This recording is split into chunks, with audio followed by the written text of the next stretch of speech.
বঙ্গভবনে দরবার হলে অন্তর্বর্তীকালীন সরকারের উপদেষ্টারা শপথ নিয়েছেন। প্রধান উপদেষ্টা হিসেবে প্রথমে ডক্টর মোহাম্মদ ইউনূসকে শপথ পাঠ করান রাষ্ট্রপতি মোহাম্মদ শাহাবুদ্দিন। এরপর বাকি 16 উপদেষ্টার মধ্যে 13 জন শপথ পাঠ করেন।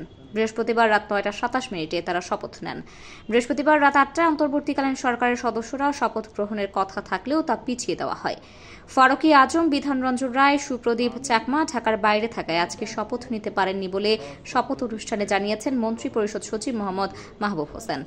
বাকি উপদেষ্টারা হলেন Saleh Uddin Ahmed, doctor Asif Nazrul, Adilur Rahman Khan, Hasan Arif, Touhid Hossain, Syeda Rizwana Hasan, Mohammad Nahid Islam, Asif Mahmud, Sajib Bhuiyan, brigadier general M Sakhawat Hossain, Farida Akhter, AFM Khalid Hasan, Nurjahan Begum, Sharmin মুর্শিদ।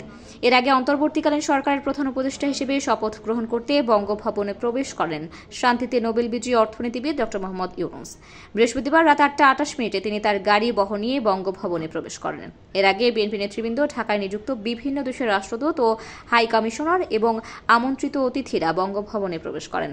তার আগে দুপুর 2:11 ডক্টর ইউনূসকে বহনকারী ফ্লাইটটি হযরত শাহজালাল আন্তর্জাতিক বিমানবন্দরে অবতরণ করে।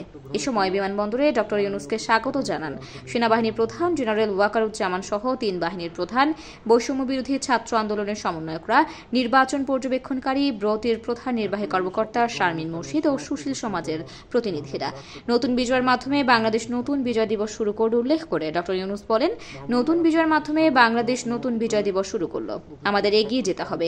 যারা এটি করেছে তাদের প্রতি কৃতজ্ঞতা, তারা দেশকে রক্ষা করবে ঘোষণা করছি এবং সবাইকে আপ্যায়নে অংশগ্রহণের জন্য সাদর আমন্ত্রণ জানাচ্ছি।